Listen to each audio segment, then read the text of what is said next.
Plasmodium vivax. Okay, പിന്നെ നമ്മൾ പറഞ്ഞത് ഈ പ്രൊട്ടിസ്റ്റുകളെ തന്നെ കോമൺലി നമ്മൾ 3 കാറ്റഗറി ആയിട്ട് തിരിക്കാറുണ്ടെന്ന് പറഞ്ഞു അല്ലെ, മൂന്നായിട്ട് കാറ്റഗറൈസ് ചെയ്യാറുണ്ടെന്ന് പറഞ്ഞു. എങ്ങനെയൊക്കെയായിരുന്നു അത് കാറ്റഗറൈസ് ചെയ്തത്? എങ്ങനെയൊക്കെയായിരുന്നു?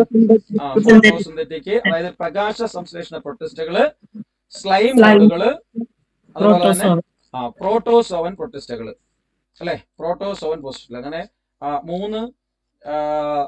മൂന്ന് കാറ്റഗറി ആയിട്ട് നമ്മൾ ഈ പ്രോട്ടോസോവൻസിനെ ക്ലാസിഫൈ ചെയ്യുന്നു പറഞ്ഞു. 3 കാറ്റഗറി ആയിട്ട്. അതില് പ്രകാശ സംശ്ലേഷണ പ്രൊട്ടിസ്റ്റ അല്ലെങ്കിൽ പ്രോട്ടോസോവൻ പ്രൊട്ടിസ്റ്റ, ആ പ്രോട്ടോസോവൻ പ്രൊട്ടിസ്റ്റയെ കുറിച്ചാണ് നമ്മൾ പഠിക്കുന്നത്. പ്രകാശ സംശ്ലേഷണ പ്രൊട്ടിസ്റ്റയില്, പ്രോട്ടോസോവൻ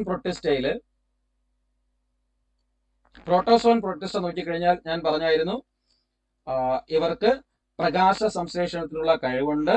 ആ പ്രകാശ സംശ്ലേഷണത്തിലുള്ള കഴിവുള്ളത് കൊണ്ടാണ് അവരെ ഫോട്ടോസിന്തറ്റിക് അല്ലെങ്കിൽ പ്രകാശ സംശ്ലേഷണ പ്രൊട്ടിസ്റ്റുകൾ എന്ന് പറയുന്നത്. അപ്പൊ ഈ പ്രകാശ സംശ്ലേഷണത്തിന് കഴിവുള്ള പ്രൊട്ടിസ്റ്റുകൾ പ്രധാനമായിട്ടും വരുന്നത് എന്ത് നേച്ചർ കാണുമെന്ന് ഞാൻ പറഞ്ഞു. ഇവർക്ക് പ്രധാനമായിട്ടും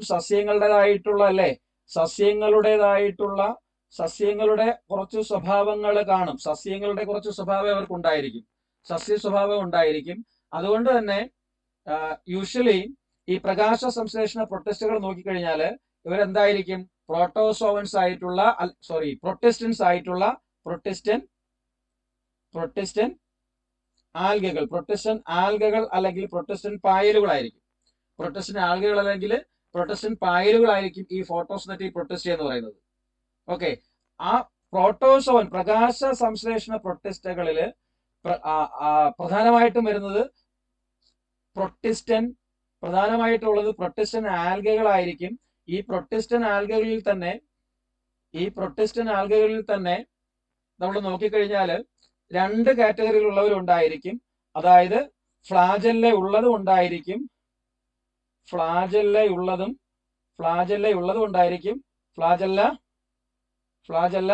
ഇല്ലാത്തവരും ഉണ്ടായിരിക്കും.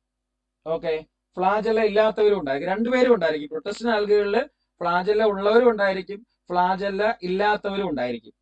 ആ ഒരു കാര്യം കൂടി ഒന്ന് ഓർമ്മയിൽ വയ്ക്കുക. ഈ പ്രൊട്ടിസ്റ്റൻസ് ആൽഗെ എന്ന് പറഞ്ഞു കഴിഞ്ഞാൽ ബോട്ടണിക്കാർ എന്ന് പറഞ്ഞാൽ പ്രൊട്ടിസ്റ്റൻ ആൽഗെ എന്ന് പറയുമ്പോൾ ആരൊക്കെ വരാം എന്ന് പറയാമോ? പ്രൊട്ടിസ്റ്റൻ ആൽഗെ എന്ന് പറയുമ്പോൾ ആരൊക്കെ വരാം?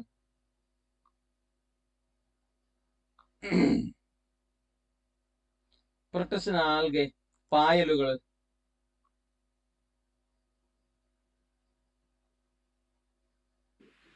സയാനോബാക്ടീരിയ അല്ല. സയനോബാക്ടീരിയ എന്ന് പറയുന്നത് പ്രൊട്ടിസ്റ്റ ആണോ? അല്ലല്ല, ബാക്ടീരിയ അല്ലേ? അപ്പൊ പ്രൊട്ടിസ്റ്റൻ ആൽഗെ എന്ന് പറയുമ്പോൾ പ്രധാനമായിട്ടും ആരൊക്കെ ആയിരിക്കും വരുന്നത്? സിമ്പിൾ ആയിട്ടൊന്ന് ചിന്തിക്ക്, വെറുതെ ഒന്ന് ആലോചിക്ക്. എന്താണ് റെഡ് ആൽഗയൊക്കെ വരുന്നത്? പറഞ്ഞോ. അതായത് പ്രൊട്ടിസ്റ്റൻ ആൽഗ എന്ന് പറയുമ്പോൾ ഞാൻ പറഞ്ഞു ഫ്ലാജെല്ല ഉള്ളതും ഫ്ലാജെല്ല ഇല്ലാത്തതുമായിട്ടുള്ള ആൽഗകളായിരിക്കും ഇതിൽ വരുന്നത്. അങ്ങനെ വരുന്ന പ്രൊട്ടിസ്റ്റൻ ഗ്രൂപ്പിലെ ആൽഗകൾ എന്ന് പറയുന്നത് ആരൊക്കെ ആയിരിക്കും സാധാരണയായിട്ട്? അതായത് പ്രാഥമികമായി നിങ്ങൾ വ്യൂ ശരിയായിട്ട് കിട്ടുന്നുണ്ടോ? ഞാനിടുന്ന കളർ ഓക്കെ ആണോ? വ്യൂ ഓക്കെ ആണോ? കാണാൻ കഴിയുന്നുണ്ടോ? ഓക്കെ അല്ലേ? റെഡ് വേണ്ട സാർ, റെഡ് ഇഷ്യൂസ് ആണ്. എന്താണ്? റെഡ് വായിക്കാൻ ബുദ്ധിമുട്ടാണ്. ഓക്കെ. അപ്പൊ പ്രാഥമികമായിട്ട് ഇത്തരത്തിലുള്ള ആൽഗകൾ എന്ന് വെച്ച് കഴിഞ്ഞാൽ അതായത് പ്രകാശ സംശ്ലേഷണം ഈ കളറോ ഓക്കെ, പ്രകാശ സംശ്ലേഷണം നടത്താൻ കഴിവുള്ളവരായിരിക്കും അല്ലെ? പ്രകാശ സംശ്ലേഷണം നടത്താൻ കഴിവുള്ള പായലുകളായിരിക്കും ആരെന്ന് പറയുന്നത്?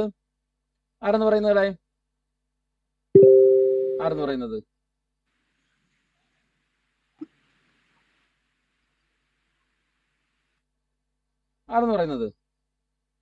ഈ പറഞ്ഞ നമ്മൾ ഈ പറഞ്ഞ പ്രൊട്ടിസ്റ്റയിൽ വരുന്ന ആൽഗകൾ എന്ന് പറയുന്നത് അല്ലേ. പ്രാഥമികമായിട്ട് പ്രൈമറിലെ പ്രകാശ സംശ്ലേഷണം നടത്തുവാൻ കഴിവുള്ള ആൽഗകളായിരിക്കും ഇതിൽ വരുന്ന അല്ലെങ്കിൽ പ്രൊട്ടിസ്റ്റൻ ആൽഗയിൽ വരുന്നവര് ഇല്ലേ. അവയ്ക്ക് പ്രകാശ സംശ്ലേഷണം നടത്താൻ കഴിവുള്ളവരായിരിക്കും. അത്തരത്തിലുള്ള ആൽഗകളെ കുറിച്ചാണ് നമ്മൾ മുന്നോട്ട് പഠിക്കുമ്പോഴത്തേ ആൽഗ എന്ന് പറയുന്ന കാറ്റഗറിയിൽ നമ്മൾ പഠിക്കുന്നത് അല്ലേ. ആൽഗ എന്നും ഒരു സെക്കൻഡ് എന്തോ ഒന്ന് ഓണായി കിടന്നിട്ട് എനിക്ക് ഡിസ്റ്റർബൻസ് ആവുന്നുണ്ട്.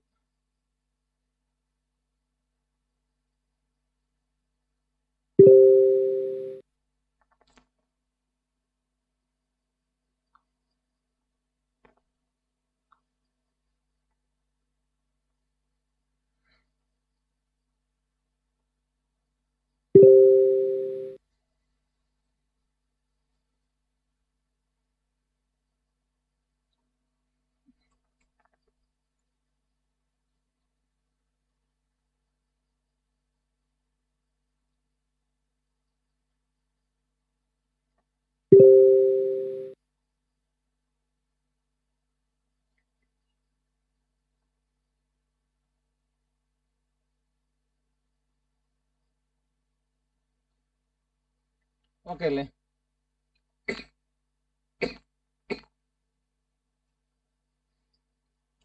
ഓക്കെ, അപ്പൊ പ്രാഥമികമായിട്ട് പ്രകാശ സംശ്ലേഷണം നടത്തുവാൻ കഴിവുള്ള ആൽഗകളായിരിക്കും ആരെന്ന് പറയുന്നത് ഈ പ്രൊട്ടിസ്റ്റൻ ആൽഗകൾ എന്ന് പറയുന്നത്. ആരൊക്കെ വരും? അതിലാരൊക്കെ വരാം? പറഞ്ഞോ, ആരൊക്കെ വരാം? ക്ലോറോഫൈസിയ വരാം അല്ലേ. ക്ലോറോഫൈസിയ അല്ലെങ്കിൽ പച്ച ആൽഗകള് അല്ലെ. ഗ്രീൻ ആൽഗെ, പച്ച ആൽഗെ. രണ്ടാമത്തത്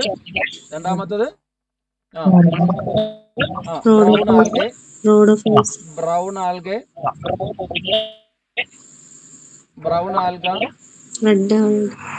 അതുപോലെ തന്നെ ചുവന്ന ആൽഗ അല്ലേ. ചുവന്ന ആൽഗ വരാം. ചുവന്ന ആൽഗ റോഡോഫൈസി ഉണ്ടാകാം. പിന്നെ ഇത്രയും പേര് അല്ലേ. അതേ പച്ച ആൽഗയെ നമ്മൾ എന്ത് പറയും? ക്ലോറോഫൈറ്റ അല്ലെങ്കിൽ ക്ലോറോഫൈസി എന്നൊക്കെ പറയും അല്ലേ. ക്ലോറോഫൈറ്റ. പച്ച ആൽഗയാണെങ്കിൽ നമ്മൾ ക്ലോറോഫൈറ്റ എന്ന് വിളിക്കും അതിനെ. ക്ലോറോഫൈറ്റ എന്ന് പറയും. ബ്രൗൺ ആൽഗയാണെങ്കിലോ? എന്ത് വിളിക്കും? ബ്രൗൺ ആൽഗെ എന്തെന്ന് വിളിക്കും? ഫിയോഫൈറ്റ. ഫിയോഫൈസി അല്ലെങ്കിൽ ഫിയോഫൈറ്റ. ചുവന്ന ആൽഗയാണെങ്കിലോ? റോഡോഫൈറ്റ അല്ലെങ്കിൽ റോഡോഫൈസി എന്ന് വിളിക്കും അല്ലേ. റോഡോഫൈറ്റ. ഞാൻ എന്തിനാണ് ഇതിവിടെ സൂചിപ്പിക്കണമെന്ന് പറഞ്ഞു കഴിഞ്ഞാല് നിങ്ങളെ +2 ടെക്സ്റ്റിലുണ്ട്. ഇതൊന്ന് വായിച്ചെടുത്തോളണം. ഞാൻ പറഞ്ഞു തരാം എന്നാലും നിങ്ങളതൊന്ന് വായിച്ചെടുക്കുകയും കൂടി വേണം. കാരണം എന്ന് വെച്ചാൽ ഇവിടെ നിന്നൊക്കെ നമ്മളോട് പല ക്വസ്റ്റ്യൻസും നമ്മളോട് ചോദിക്കും. ഈ ഒരു ഭാഗത്ത് നിന്നും ക്വസ്റ്റ്യൻസ് ബോട്ടണി റിലേറ്റ് ചെയ്തിട്ട് നമുക്ക് ആൽഗകളെ കുറിച്ച് പഠിക്കാനായിട്ടുണ്ടോ സിലബസിൽ? ആൽഗകളെ കുറിച്ചിട്ട് ഇല്ല. ആൽഗയെ കുറിച്ച് നമുക്ക് പ്രത്യേകമായിട്ട് പഠിക്കാനില്ല. ബോട്ടണി എന്നുള്ള നിലയ്ക്ക് ഇതിന്റെയൊക്കെ പറ്റിയുള്ള ചില ക്വസ്റ്റ്യൻസ് നമുക്ക് പരീക്ഷയ്ക്ക് മുൻകാലങ്ങളിൽ ചോദിച്ചിട്ടുണ്ട്. ഓക്കെ, അപ്പം അത് ചോദിക്കുമെന്ന് പറഞ്ഞു കഴിഞ്ഞാൽ ഇപ്പൊ പച്ച ആൽഗെ ക്ലോറോഫൈസി എടുക്കുമ്പോഴത്തേക്ക് ഈ ക്ലോറോഫൈസിയിൽ കാണപ്പെടുന്ന അല്ലെങ്കിൽ പച്ച ആൽഗയ്ക്ക് ആ പച്ച നിറം കൊടുക്കുന്ന വർണ്ണവസ്തു എന്നുള്ള ലെവലിൽ നമ്മളോട് ചോദിക്കാം. ഏതാണ് പച്ച ആൽഗയ്ക്ക് പച്ച നിറം കൊടുക്കുന്ന വർണ്ണവസ്തു? ഏതാണ്? നമുക്ക് സ്വാഭാവികമായിട്ടും അറിയാം. ഗ്രീൻ പിഗ്മെന്റ് എന്ന് പറയുന്നത് ഏതായിരിക്കും? ഏതാണ്? ക്ലോറോഫിൽ ആണ് അല്ലേ. ക്ലോറോഫിൽ ആണ് അല്ലേ. ക്ലോറോഫിലാണ് സാധാരണയായിട്ട് ക്ലോറോഫിൽ നിന്ന് ക്ലോറോഫൈസിൽ കാണപ്പെടുന്ന അല്ലെങ്കിൽ ക്ലോറോഫൈറ്റിൽ കാണപ്പെടുന്ന പിഗ്മെന്റ് എന്ന് പറഞ്ഞു കഴിഞ്ഞാൽ ക്ലോറോഫിൽ ആയിരിക്കും. കോമൺലി ക്ലോറോഫിൽ ആയിരിക്കും ഇതിൽ കാണപ്പെടുന്നത്. അപ്പൊ അങ്ങനെ ഒരു ക്വസ്റ്റ്യൻ ചോദിക്കാം. പിന്നെ ഇതിന്റെ ഡിസ്ട്രിബ്യൂഷൻ ഒന്നും ചോദിക്കാനൊന്നും സാധ്യതയില്ല. ഒന്നുകിൽ അതിനാ നിറം കൊടുക്കുന്ന പിഗ്മെന്റ് ചോദിക്കുക, അല്ലെങ്കിൽ ഉദാഹരണം തന്നിട്ട് അല്ലെങ്കിൽ ഇത് ഏത് വിഭാഗത്തിൽ പെടുന്ന ആൽഗയാണെന്നുള്ള ഒരു ഉദാഹരണത്തോടു കൂടി ചോദിക്കാം. അതുപോലെ തന്നെ ഇതിൽ നടക്കുന്ന റീപ്രൊഡക്റ്റീവ് സ്റ്റേജസ്, അതായത് വെജിറ്റേറ്റീവ് ആയിട്ട്, അസെക്ഷലി ആയിട്ടും സെക്ഷലി ആയിട്ടും ഒക്കെ അത് റീപ്രൊഡ്യൂസ് ചെയ്യുന്നു. അതായത് സെക്ഷൽ ഫ്യൂഷൻ എന്ന് വെച്ചാൽ ഐസോഗമി ഉണ്ട്, അനൈസോഗമി ഉണ്ട്, ഊഗമി ഉണ്ട്. ഗ്രീൻ ആൽഗ എടുത്തു കഴിഞ്ഞാൽ അങ്ങനെയൊക്കെയുള്ള കാര്യങ്ങൾ നമ്മളോട് ചോദിക്കാം. ഓക്കെ, സെക്ഷലി റീപ്രൊഡ്യൂസ് ഇപ്പൊ സ്പൈറോഗൈറൊക്കെ എന്ന് പറയുന്നത് ഗ്രീൻ ആൽഗയാണ് അല്ലെ. സ്പൈറോഗൈറ എന്നറിയപ്പെടുന്നത് ഗ്രീൻ ആൽഗ. പക്ഷെ സ്പൈറോഗൈറയ്ക്ക് എന്തില്ല അവിടെ എന്തില്ല? ഫിലമെന്റ് ഉണ്ടോ സ്പൈറോഗൈറയ്ക്ക്? ഫ്ലജല ഉണ്ടോ? ഇല്ലേ? ഇല്ല. ഫിലമെന്റസ് ഉണ്ട്. ഫ്ലജല ഇല്ല. സോറി ഫ്ലജല്ല ഇല്ല. ഫ്ലജല്ല ഇല്ല. ഫിലമെന്റസ് ആണ്. ഫ്ലാജല്ല ഇല്ല. ഫ്ലാജല്ല ഇല്ല.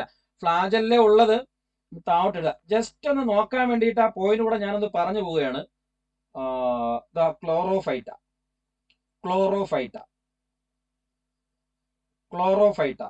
ക്ലോറോഫൈറ്റയില് നിറം കൊടുക്കുന്ന വർണ്ണവസ്തു എന്നറിയപ്പെടുന്നത് ആരാണ്? നിറം കൊടുക്കുന്ന വർണ്ണവസ്തു ആരാണ്? ക്ലോറോഫില്ല്. അതുപോലെ തന്നെ ഇതിന്റെ ഈ ക്ലോറോഫൈറ്റ് എടുത്തു കഴിഞ്ഞാല് ഇതിന്റെ റിസർവ്ഡ് ഫുഡ് മെറ്റീരിയൽസ് എന്ന് വെച്ച് കഴിഞ്ഞാൽ എന്താണ്? അങ്ങനെ ഒരു ക്വസ്റ്റ്യൻ വരാറുണ്ട് പലപ്പോഴും. എന്താണ് റിസർവ്ഡ് ഫുഡ് മെറ്റീരിയൽസ്? സ്റ്റോർ ചെയ്ത് ഇത് പ്രകാശ സംശ്ലേഷണം നടത്തിയതിനു ശേഷം എന്ത് സാധനങ്ങളാണ് ഉണ്ടാക്കുന്നത്? കാരണം ചില ആൽഗകളൊക്കെ ചിലപ്പോൾ എഡിബിൾ ആയിരിക്കും, മനുഷ്യനും അല്ലെങ്കിൽ മറ്റ് അനിമൽസിനൊക്കെ എഡിബിൾ ആയിട്ടുള്ളതായിരിക്കും. അപ്പൊ അവർക്കത് കഴിക്കുമ്പോഴത്തേക്ക് അതിൽ നിന്ന് നമുക്ക് എന്തെങ്കിലും കിട്ടണ്ടേ? നമുക്കല്ല,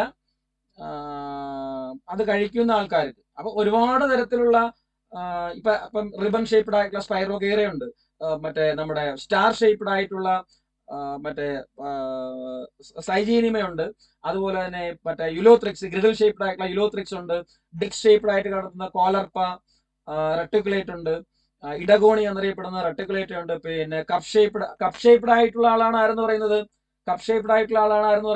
ഇവിടെ നമുക്ക് പഠിക്കാൻ അതാണ് കൂടുതൽ അനുയോജ്യമായിട്ട് തോന്നുന്നു അല്ലേ? കപ്പ് ഷേപ്ഡ് ആയിട്ടുള്ള ആരാണ്ട്? ഇങ്ങനെ കപ്പ് ഷേപ്ഡ് ആയിട്ട് ഇങ്ങനെ ഇരിക്കുന്ന രണ്ട് ഫ്ലജലിലേക്ക് ഇങ്ങനെയുള്ള ആളാരാണ്ട്? ആരാണ്? നിങ്ങൾ പഠിച്ചിട്ടുണ്ടായിരിക്കുമല്ലോ.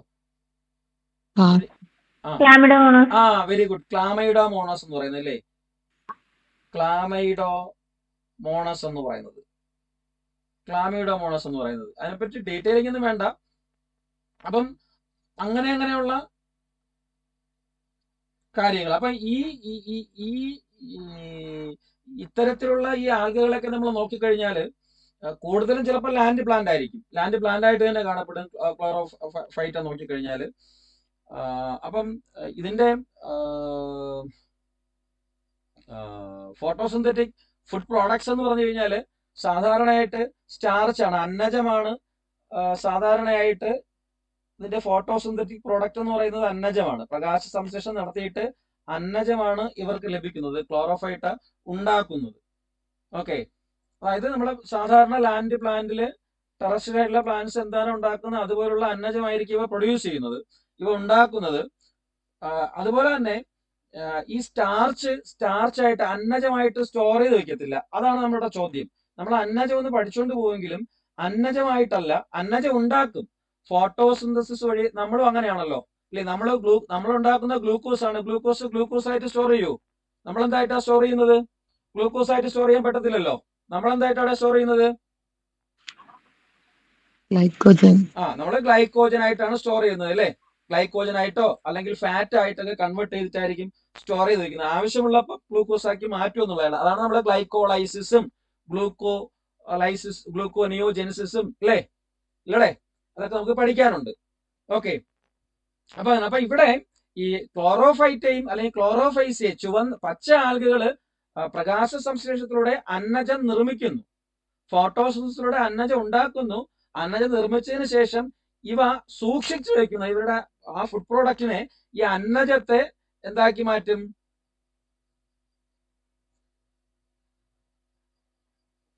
ആർക്കെങ്കിലും പറയാമോ? പൈറിനോയിഡ് കേട്ടിട്ടുണ്ടോ? പൈറിനോയിഡ് എന്ന് പറഞ്ഞിട്ട് കേട്ടിട്ടുണ്ടോ? പൈറിനോയിഡ്.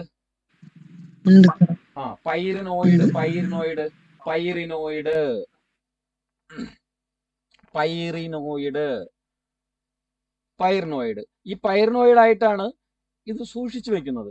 ഓക്കെ, സ്റ്റോർ ചെയ്യുന്നത് സ്റ്റോർഡ് മെറ്റീരിയൽസ് എന്ന് ചോദിച്ചു കഴിഞ്ഞാൽ സംഭരണം, അതായത് പരീക്ഷ ചോദിക്കും ക്ലോറോഫൈറ്റയിലെ ഒരു ചോദ്യം ഇതായിരിക്കും, അല്ലെങ്കിൽ ഒരു സ്റ്റേറ്റ്മെന്റ് ക്ലോറോഫൈറ്റയിലെ ഇങ്ങനെ ചോദിക്കുക, അല്ലെങ്കിൽ ക്ലോറോഫൈസയിലെ അല്ലെങ്കിൽ പച്ച ആൽഗയിലെ പച്ചപ്പായലിന്റെ ക്ലോറോഫൈറ്റയിലെ സംഭരണ ആഹാരം ഏത്? ഇത് സിലബസിൽ ആൾക്ക് പഠിക്കാനില്ലെന്ന് വെച്ച് പഠിക്കാൻ പറ്റത്തില്ല. പ്ലസ് ടുവിലും പ്ലസ് വണ്ണിലും NCERT സിലബസിലൊക്കെ ആളുകളെ കുറിച്ച് വിശദമായിട്ട് പഠിക്കാറുണ്ട്, അവിടെ പഠിക്കുന്നതാണ്. അപ്പൊ ചോദിക്കാം. അപ്പൊ ഇങ്ങനെ ഒരു ക്വസ്റ്റ്യൻ ചോദിച്ചാൽ ക്ലോറോഫൈറ്റയിലെ സംഭരണ ആഹാരം എന്ന് ചോദിച്ചാൽ ഉത്തരം ഏതാണ്? ക്ലോറോഫൈറ്റയിലെ സംഭരണ ആഹാരം എന്ന് പറയുന്നത് ഏതാണ് ഉത്തരം? സിമ്പിൾ ആണ് ഉത്തരം. ഏതാണ്? ഏതാണ്ടേ? പൈറിനോയിഡ്. പൈറിനോയിഡ്. ഇങ്ങനെ ഒരു ചോദ്യം ചോദിക്കാം. ഓക്കെ, അതായത് പൈറിനോയിഡ് എന്ന് പറഞ്ഞു കഴിഞ്ഞാൽ സിമ്പിൾ ആയിട്ട് കുറച്ചുകൂടി നിങ്ങൾ ബോട്ടണിക്കാരാണെങ്കിൽ പഠിക്കും. പൈറിനോയിഡ് എന്ന് പറയുമ്പോഴത്തേക്ക് ഒരു പ്രോട്ടീനിന്റെ വലയമുണ്ട്, ഒരു പ്രോട്ടീൻ കോറാണ്. ആ ഒരു ദിസ് ഈസ് എ പ്രോട്ടീൻ, ഇതൊരു പ്രോട്ടീൻ കോറായിരിക്കും. ആ പ്രോട്ടീൻ കോറിനെ കവർ ചെയ്ത് സ്റ്റാർ അന്നജവും കാണാം. ഇത് അന്നജം, മനസ്സിലായില്ലേ? ഇത് അന്നജം. ഓക്കെ, ഇത് അന്നജവും ഇത് പ്രോട്ടീനും ഇത് ആക്ച്വലി സ്റ്റാർച്ചുമായിരിക്കും. ഓക്കെ, ഇങ്ങനെ ഇരിക്കുന്ന, അതായത് രണ്ടും കൂടി മിക്സ്ഡ് കവർ ചെയ്തിരിക്കുന്ന ഒരു സാധനമാണ് ആക്ച്വലി എന്തെന്ന് പറയുന്നത് നമ്മുടെ ഈ പൈറിനോയിഡ് എന്ന് പറയുന്നത്. അപ്പൊ അങ്ങനെ ചോദിക്കാം ക്ലോറോഫൈറ്റയെ പറ്റി. അടുത്ത രണ്ടാമത്തെ ആള് ആരാണ് നമ്മൾ പറഞ്ഞത്? ചുവന്ന ആൽഗ അല്ലെ? ചുവന്ന ആൽഗ എന്ന് പറയുന്നത് ചുവന്ന ആൽഗ എടുക്കുമ്പോഴത്തേക്ക് റെഡ് ആൽഗയെ നമ്മൾ എടുക്കുമ്പോഴത്തേക്ക് റോഡോഫൈറ്റ എടുക്കുമ്പോഴത്തേക്ക് റോഡോഫൈറ്റയിലെ എന്താ പറയാ, എന്തൊക്കെയാണ് പറയണമെന്ന് പറഞ്ഞത്? ഫോട്ടോസിന്തറ്റിക് പ്രോഡക്റ്റ് അല്ലേ? ഫോട്ടോസിന്തറ്റിക് പ്രോഡക്റ്റ് അല്ലേ? പ്രകാശ സംശ്ലേഷണം നടത്തി ഉണ്ടാക്കുന്ന പ്രോഡക്റ്റ്, പ്രകാശ സംശ്ലേഷണത്തിന്റെ ഫലമായിട്ടുണ്ടാകുന്ന ഉൽപ്പന്നം ഏത് എന്ന് ചോദിക്കും. ആർക്കെങ്കിലും അറിയാമോ? ചുവന്ന ആൽഗയിലെ, റെഡ് ആൽഗയിലെ അല്ലെങ്കിൽ റോഡോഫൈറ്റയിലെ സംഭരണ ആഹാരം ഏത് എന്ന് ചോദിച്ചു കഴിഞ്ഞാൽ അവിടെ നിങ്ങൾ എഴുതി കൊടുക്കണം. അവിടെ നിങ്ങളുടെ ഉത്തരവ് എന്ന് പറയുന്നത് എന്തായിരിക്കണം, അല്ലെങ്കിൽ ആ സ്റ്റേറ്റ്മെന്റിൽ ഇത് കാണണം. എന്താണ്? Floridean starch. നിങ്ങൾ പഠിച്ചിട്ടുള്ളതാണ്, സിമ്പിൾ ആയിട്ടുള്ള കാര്യമാണ്. ഫ്ലോറിഡിയൻ സ്റ്റാർച്ച് അല്ലേ? പിന്നെ നമുക്കറിയാം ഈ ചുവന്ന ആൽഗയെ പറ്റി നമ്മൾ പഠിക്കുമ്പോഴത്തേക്ക് നിങ്ങൾ പഠിച്ചിട്ടുണ്ട്. നമ്മളിപ്പം ഈ ചുവന്ന ആൽഗയെ പറ്റി നമ്മൾ പിന്നീട് പഠിക്കും. നമുക്ക് അത്യാവശ്യമുള്ള ഒരു ആൽഗയാണ് ചുവന്ന ആൽഗ, റെഡ് ആൽഗ, റോഡോഫൈറ്റ്. നമ്മൾ നമ്മുടെ സിലബസിൽ തന്നെയുള്ള സിലബസിന്റെ ഒരു വലിയൊരു ഹെഡിങ് തന്നെ അതാണ്. എന്താണ്? ടിഷ്യൂ കൾച്ചർ എന്ന് പറയുന്നത്. ടിഷ്യൂ കൾച്ചറിൽ നമ്മൾ റോഡോഫൈറ്റയെ പറ്റി പഠിക്കണം. ഈ റോഡോഫൈറ്റ എന്ന് പറയുമ്പോൾ, അല്ലെങ്കിൽ റോഡോഫൈസി എന്ന് പറയുമ്പോൾ, റോഡോ മീൻസ് റെഡ്, ചുവന്ന algae. Okay, phyta means algae, phytology means ആൽഗയെ കുറിച്ച് പഠിക്കുന്നത് അല്ലേ? ഓക്കെ, നമുക്ക് ഫൈറ്റോളജി ഡീറ്റെയിൽ ആയിട്ട് പഠിക്കാൻ ഇല്ലാത്തതുകൊണ്ടാണ് നമ്മൾ അതിലങ്ങോട്ട് കിടക്കാത്ത. ഫൈറ്റോളജിയോ മൈക്കോളജിയോ ഡീറ്റെയിലിംഗ് ആയിട്ട് പഠിക്കുകയില്ല. പക്ഷെ ഇതിനൊക്കെയുള്ള കാര്യങ്ങൾ നമ്മൾ അവിടെ ഡിസ്കസ് ചെയ്ത് പോവുകയും വേണം. ഓക്കെ, അപ്പൊ പ്രധാനമായിട്ടും ഇതിന്റെ ഒരു ഡിസ്ട്രിബ്യൂഷൻ നോക്കിക്കഴിഞ്ഞാൽ ഇത് സാധാരണയായിട്ട് ഈ റെഡ് ആൽഗകൾ കൂടുതലായിട്ടും ഈ കോറൽ റീഫ്സിലൊക്കെ ധാരാളമായിട്ട് ഈ റെഡ് ആൽഗ കാണപ്പെടുന്നുണ്ട്. ഇപ്പം നമ്മുടെ ഏറ്റവും വലിയ കോറൽ റീഫ്സ് ആണ് ഓസ്ട്രേലിയയിലെ ഗ്രേറ്റ് ബാരിയർ റീഫ് എന്ന് പറയുന്നത് അല്ലേ? അപ്പൊ ഓസ്ട്രേലിയയിലെ ഗ്രേറ്റ് ബാരിയർ റീഫിലൊക്കെ നോക്കിക്കഴിഞ്ഞാൽ ധാരാളമായിട്ട് ചുവന്ന ആൽഗകൾ കാണാൻ പറ്റും. അപ്പൊ അങ്ങനെ ധാരാളമായിട്ട് ചുവന്ന ആൽഗകൾ കാണപ്പെടുന്നതുകൊണ്ട് ഈ ചുവന്ന ആൽഗകളെ നമ്മൾ ഒരു പേരിലും കൂടെ അറിയപ്പെടും. എന്താണ്? കോറലൈൻ ആൽഗെ. പരീക്ഷ ഒരു ക്വസ്റ്റ്യൻ കാണും, കോറലൈൻ ആൽഗെ. ചിലപ്പോൾ എ കോളത്തിൽ തന്നിരിക്കുന്നത് ഇപ്പം ഈ എന്താ പറയാ, റെഡ് ആൽഗയിലെ ഒന്ന് രണ്ട് പേര് റോഡോഫൈറ്റയിലെ, അതായത് റോഡോഫൈറ്റിന്റെ ക്ലാസ് എടുത്തു കഴിഞ്ഞാൽ റോഡോഫൈറ്റ ഉണ്ട്. അതിൽ നിങ്ങൾക്ക് കോമൺ ആയിട്ട് അറിയാവുന്ന ഒരു ആളാണ് ജലീഡിയവും അതുപോലെ തന്നെ ഇത് രണ്ടും നമ്മൾ അഗർ നിർമ്മാണത്തിന്, ടിഷ്യൂ കൾച്ചറിൽ അഗർ നിർമ്മാണത്തിന് നമ്മൾ ഉപയോഗിക്കുന്നുണ്ട് അല്ലേ? ഇവിടെ നിന്നും ചോദ്യം വരും. ഇവിടെ നിന്ന് ചോദ്യമുണ്ട്. നമ്മൾ ടിഷ്യൂ കൾച്ചറിൽ അവിടെയും പഠിക്കും, ഇവിടെയും വേണമെങ്കിൽ ഒന്ന് ഓർത്ത് വെച്ചോ. ഞാൻ ഇങ്ങനെ കൂട്ടിക്കുളിച്ച് പറയുന്നതുകൊണ്ട് മനസ്സിലാക്കാൻ ബുദ്ധിമുട്ടുണ്ടോ? ഉണ്ടോ? ഇല്ല സാർ, കുഴപ്പമില്ല. എഴുതാൻ പറ്റുന്നുണ്ടല്ലോ? എഴുതാൻ പറ്റുന്നുണ്ടല്ലോ ഇല്ലേ? എഴുതാൻ പറ്റുന്നുണ്ടോ? Okay okay. അതില് ജലീഡി എടുത്തു കഴിഞ്ഞാൽ ജലീഡിയത്തിൽ കാണപ്പെടുന്ന ഫോട്ടോസിന്തറ്റിക് പിഗ്മെന്റ് സെപ്പറേറ്റ് ചെയ്ത് ചോദിക്കും. ജലീഡിയത്തിൽ കാണപ്പെടുന്ന ഫോട്ടോസിന്തറ്റിക് പിഗ്മെന്റ് ഏത്? ജലീഡിയത്തിൽ കാണപ്പെടുന്ന ഫോട്ടോസിന്തറ്റിക് പിഗ്മെന്റ് ഏത്? ഏതാണ്? ജലീഡിയം. റെഡ് ആൽഗയാണ്. അപ്പൊ റെഡ് ആൽഗ ആകുമ്പോഴത്തേക്ക് റെഡ് പിഗ്മെന്റ് ആണ് വേണ്ടത്. അതിൽ നമ്മൾ പറയും ഇതാണ്ടേ ഫൈക്കോ എറിത്രിൻ. നമ്മൾ വേറെ സ്ഥലത്തും പഠിക്കും. ഫൈക്കോ എറിത്രിൻ. ഇനി ഗ്രാസിലേറിയ ആണെങ്കിലോ? ഗ്രാസിലേറിയയിൽ കാണപ്പെടുന്ന പിഗ്മെന്റ് ആണെങ്കിലോ? ഫോട്ടോസിന്തറ്റിക് പിഗ്മെന്റ്, പ്രകാശ സംശ്ലേഷണ പിഗ്മെന്റ് ഏതാന്ന് ചോദിച്ചു കഴിഞ്ഞാലോ? ഏതാണ്? ഫൈക്കോ സയാനിൻ. അതാണ് വ്യത്യാസം. ഫൈക്കോ സയാനിൻ. ജലീഡിയത്തിൽ ഫൈക്കോ എറിത്രിനും ഗ്രാസിലിയറിൽ ഫൈക്കോ സയാനിനുമാണ് കാണപ്പെടുന്നത്. രണ്ടുപേരും ഉണ്ടാക്കുന്ന ഫുഡ് ഫ്ലോറിഡിയൻ സ്റ്റാർച്ച് തന്നെയാണ്. സംഭരണാകാരം ഫ്ലോറിഡിയൻ സ്റ്റാർച്ച് തന്നെയാണ്. പക്ഷെ അവയിൽ കാണുന്ന പിഗ്മെന്റുകൾ ഏത് എന്ന് ചോദിച്ചു കഴിഞ്ഞാൽ ഒന്നിൽ ഫൈക്കോ എറിത്രിൻ, ജലീഡിയം ആണെങ്കിൽ ഫൈക്കോ എറിത്രിനും, ഗ്രാസിലേറിയ ആണെങ്കിൽ ഫൈക്കോ സയാനിനുമാണ്. ഓർത്ത് വെച്ചോളണം. ഓക്കേനാടെ? അപ്പൊ അവിടുത്തെ ഉദാഹരണവും കിട്ടിയില്ലേ? ജലീഡിയവും ഗ്രാസിലേറിയ. നമ്മൾ നേരത്തെ ഉദാഹരണം കുറെ പറഞ്ഞെങ്കിലും കുറച്ച് നമ്മൾ ക്ലാമയുടെ മോണസ് പറഞ്ഞ്, അതുപോലെ തന്നെ അവിടെ ക്ലോറലൈം വേണമെങ്കിൽ എഴുതി വെച്ചിരിക്കാം കേട്ടോ. ക്ലോറലൈം നല്ലൊരു എക്സാമ്പിൾ ആണ്. ഇവിടെ ഇതിൽ വരുന്നത് ക്ലോറോഫൈസയിൽ ക്ലോറലൈം ഈ പറഞ്ഞ പോലുള്ള ആൽഗയാണ്. ഫിലമെന്റസ് ആയിട്ടുള്ള ഫ്ലജലേറ്റ് ആയിട്ടുള്ള ആൽഗയാണ്. ഓക്കെ. അപ്പം കോറലൈൻ ആൽഗ എന്നറിയപ്പെടുന്നതും ആര് തന്നെയാണ്? നമ്മുടെ റെഡ് ആൽഗ തന്നെയാണ്. സംഭരണ ആഹാരം എന്ന് പറയുന്നത് ഫ്ലോറിഡിയൻ സ്റ്റാർച്ച് ആണ്. ഓക്കെ.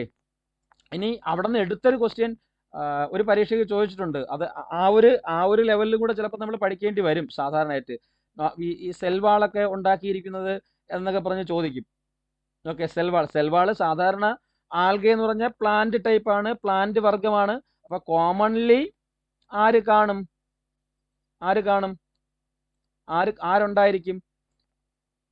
ഇവിടെ? കോമൺ ആയിട്ട് ഇപ്പൊ ഞാൻ ഈ പറഞ്ഞ ക്ലോറൽ എടുത്തു കഴിഞ്ഞാൽ, ഇപ്പൊ പറഞ്ഞുകൊണ്ടിരിക്കുന്ന ചുവന്ന ആൽഗ എടുത്തു കഴിഞ്ഞാലും ഇതിന്റെ കോശഭിത്തി നിർമ്മിച്ചിരിക്കുന്നത് പൊതുവെ അത് തന്നെയാണ്. സെല്ലുലോസ് കാണും. അതില് പൊതുവെ സെല്ലുലോസ് കാണും. ഓക്കെ. പൊതുവെ സെല്ലുലോസ് ഉണ്ടായിരിക്കും. പക്ഷെ അത് കൂടാതെ എന്തെങ്കിലും ഉണ്ടോ? അത് ഉള്ളത് ചോദിക്കും. ഓക്കെ. വേറെന്തെങ്കിലും ഉണ്ടെങ്കിൽ ഈ ക്ലോറലെ സംബന്ധിച്ചിടത്തോളം നമ്മൾ പഠിക്കുമ്പോഴത്തേക്ക് നമ്മൾ എവല്യൂഷൻ സിഗ്നിഫിക്കൻസ് പഠിക്കുമ്പോൾ അവിടെ പഠിക്കും. നമ്മൾ എന്തായാലും ഈ പറഞ്ഞുകൊണ്ടിരിക്കുമ്പോൾ ഓരോന്നും ഇങ്ങനെ മനസ്സിൽ വന്നുകൊണ്ടിരിക്കും. ഇന്നലെ നമ്മൾ പറഞ്ഞു ഈ പ്രോകാരിയോട്സും യൂകാരിയോട്സും തമ്മിലുള്ള ഒരു കണക്റ്റിംഗ് ലിങ്ക് എന്ന് പറയുന്നതാണ് ആരെന്ന് പറയുന്നത്? പ്രൊട്ടിസ്റ്റ എന്ന് പറയുന്നത് ഈ നമ്മൾ പഠിച്ചുകൊണ്ടിരിക്കുന്ന കാര്യങ്ങൾ. അതുകൊണ്ട് തന്നെ നമ്മൾ പറയാറുണ്ട് എന്താണ്, ഈ most of the green algae, നമ്മളിപ്പോ പ്രൊട്ടിസ്റ്റ വിഭാഗത്തിൽ വരുന്ന മൈന്യൂട്ട് യൂണിസെല്ലുലാർ ആൽഗയുണ്ട്, ഈ പറഞ്ഞ ക്ലാമയുടെ മോണസ് പോലുള്ള ക്ലോറല പോലുള്ള ആൽഗകളുണ്ട്.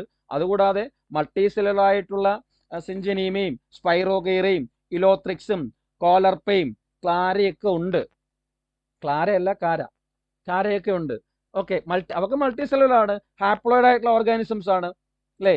അപ്പം ഇവരിൽ ഈ മൾട്ടി സെല്ലുലാർ ആയിട്ടുള്ള ബഹുകോശ ജീവികളായിട്ടുള്ള ഈ ബഹുകോശ ആൽഗകളായിട്ടുള്ള പച്ച ആൽഗകൾ, ക്ലോറോഫൈസുകൾ എടുത്തു കഴിഞ്ഞാൽ അത് 2 ജനറേഷനും കാണിക്കുന്നുണ്ട്. അത് ഹാപ്ലോയിഡ്, ഡിപ്ലോയിഡ്. അത് ഹാപ്ലോയിഡിൽ നിന്നും ഡിപ്ലോണ്ടിക് ആയിട്ടുള്ള ഒരു ഡിപ്ലോണ്ടിക് ആണ്. അതായത് ഹാപ്ലോയിഡിൽ നിന്നാണ് ഡിപ്ലോണ്ടിക് ആയിട്ട് മാറിയിരിക്കുന്നത്. ഓക്കെ. അങ്ങനെ ഒരു കാര്യവും കാണിക്കുന്നുണ്ട്. അതുകൊണ്ട് തന്നെ നമ്മൾ പറയും ഈ ഗ്രീൻ ആൽഗെ എന്ന് പറയുന്നത്, പച്ചപ്പായലുകൾ എന്ന് പറയുന്നത്, ഇതാണ് സയന്റിസ്റ്റ് അല്ലെങ്കിൽ എവല്യൂഷണറി സിഗ്നിഫിക്കൻസ് നമ്മൾ പറയും it is they are the ancestors of green plants അല്ലെങ്കിൽ ലാൻഡ് പ്ലാന്റ്സ് എന്നൊക്കെ പറയും. ആൻസിസ്റ്റേഴ്സ് എന്ന് വെച്ച് കഴിഞ്ഞാൽ പറയടേ, ആൻസിസ്റ്റേഴ്സ് പറയേ. പൂർവികർ. പൂർവികർ, അതായത് നമ്മുടെ കരയിലെ സസ്യങ്ങളുടെ, ലാൻഡ് പ്ലാന്റ്സിന്റെ, കരയിലെ സസ്യങ്ങളുടെ പൂർവികരാണ് ആരെന്ന് പറയുന്നത് ഈ ഗ്രീൻ ആൽഗെ എന്ന് പറയുന്നത്. ഗ്രീൻ ആൽഗെ അതൊക്കെ കാരണം അവ യൂണിസെല്ലുലർ ആയിരുന്നു, പിന്നീട് മൾട്ടിസെല്ലുലറിലേക്ക് വന്നു. അപ്പൊ അങ്ങനെയൊക്കെയുള്ള ക്വസ്റ്റ്യൻസും അവിടെ നിന്ന് ചോദിക്കാം. ഓക്കെ, അപ്പൊ അറിയാവുന്നതൊക്കെ ജസ്റ്റ് ഇങ്ങനെ കുറിച്ച് പോകുന്നുള്ളതേ ഉള്ളൂ. ഓക്കെ, അപ്പം നമ്മൾ കോശഭിത്തിയുടെ കാര്യമാണ് പറഞ്ഞുകൊണ്ട് വന്നത്. അപ്പൊ കോശഭിത്തി എടുക്കുമ്പോൾ നോർമലായിട്ട് നോക്കിക്കഴിഞ്ഞാൽ എല്ലാത്തിലും ഈ പ്ലാന്റ് ടൈപ്പ് ആയതുകൊണ്ട് സെല്ലോസ് ഉണ്ട്. സെൽ വാൾ നോക്കിക്കഴിഞ്ഞാൽ സെല്ലോസ് ഉണ്ട്. അതിൽ ഗ്രീൻ ആൽഗെ നോക്കിക്കഴിഞ്ഞാൽ മെയിനായിട്ട് സെല്ലോസ് ആണ് സാധാരണയായിട്ട് കാണപ്പെടുന്നത്. പക്ഷേ കേട്ടോ, പച്ച ആൽഗയിൽ സെല്ലുലോസ് ആണ്. എന്തെന്ന് പറയുന്നത്, കോശഭിത്തിയിൽ കാണപ്പെടുന്നത് സെല്ലുലോസ് ആണ്. ഓർത്ത് വെച്ചിരിക്കുക.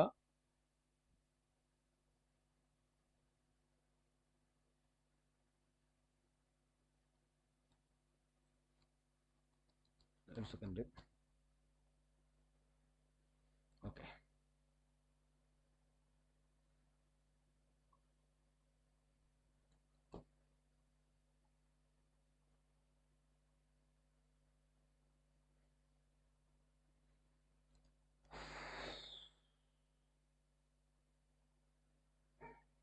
ജസ്റ്റ് ഒന്ന് വെയിറ്റ് ചെയ്യണേ,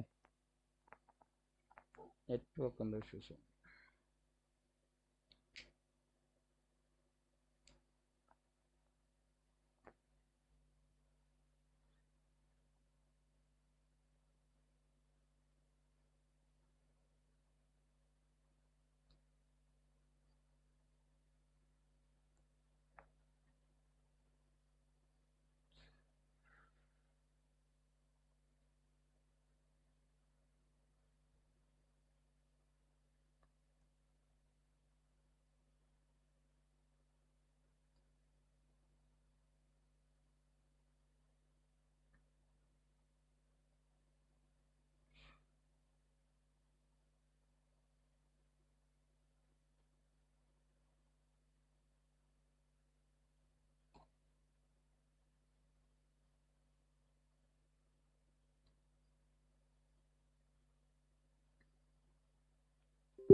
ഓക്കെ, നമ്മളെ ബോർഡ് കുറച്ച് ഇഷ്യൂസ് ഒന്നുകൊണ്ടാണ്. ഓക്കെ, അപ്പം ഇതിന്റെ നമ്മളെ റെഡ് ആൽഗെ കേൾക്കുന്നുണ്ടോ? ഓഡിയോ ഇഷ്യൂസ് ഇല്ലല്ലോ?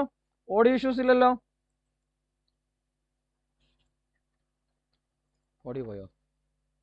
ഓഡിയോ ഇഷ്യൂസ് ഉണ്ടോ? ഓക്കെ, ഇതിന്റെ കോശഭിത്തി നോക്കിക്കഴിഞ്ഞാൽ റെഡ് ആൽഗയുടെ കോശഭിത്തി നമ്മൾ പരിശോധിക്കുകയാണെങ്കിൽ റെഡ് ആൽഗയിൽ കാണപ്പെടുന്ന റെഡ് ആൽഗയിലുള്ള ചുവന്ന പായലുകളിൽ കാണപ്പെടുന്ന അല്ലെങ്കിൽ ചുവന്ന പായലുകളുടെ കോശഭിത്തിയിൽ സെല്ലുലോസ് ഉണ്ട്. ഓക്കെ, കോമൺ ആയിട്ട് ഞാൻ പറഞ്ഞു, പ്ലാന്റ്സ് ആയതുകൊണ്ട് നമ്മൾ ഓട്ടോമാറ്റിക് ആയിട്ട് സെല്ലുലോസ് ഉണ്ടെന്ന് എഴുതും. അതിന്റെ കൂടെ ഒരാളെയും കൂടെ തന്നിരിക്കും. ചിലപ്പോൾ ഈ സെല്ലുലോസിന്റെ കൂടെ ഒരാളെ കൂടെ തന്നിരിക്കും. അതായത് ഫൈക്കോ കൊളോയിഡ്സ് എന്നാണ് അതിന് അറിയപ്പെടുന്നത്. ഫൈക്കോ കേട്ടിട്ടുണ്ടോ എന്ന് നിങ്ങൾ? ഫൈക്കോ കൊളോയിഡ്സ് കേട്ടിട്ടുണ്ടോ? പണ്ട് പഠിച്ചപ്പോൾ കേട്ടിട്ടുണ്ടായിരിക്കും അല്ലേ? ഇല്ലടേ അല്ലേ? ഫൈക്കോ കൊളോയിഡ്സ് കേട്ടിട്ടുണ്ടായിരിക്കുമല്ലോ. ഫൈക്കോ കൊളോയിഡ്സ് അതായത് റെഡ് ആൽഗ എടുത്തു കഴിഞ്ഞാൽ റെഡ് ആൽഗയുടെ കോശഭിത്തി നോക്കിക്കഴിഞ്ഞാൽ റെഡ് ആൽഗയിൽ ഈ സെല്ലുലോസും ഉണ്ടായിരിക്കും, ഫൈക്കോ കൊളോയിഡ്സും ഉണ്ടായിരിക്കും കേട്ടോ. സെല്ലുലോസും ഫൈക്കോ കൊളോയിഡ്സും കൂടെ ചേർന്നതാണ് ആരുടെ കോശഭിത്തി എന്ന് പറയുന്നത്?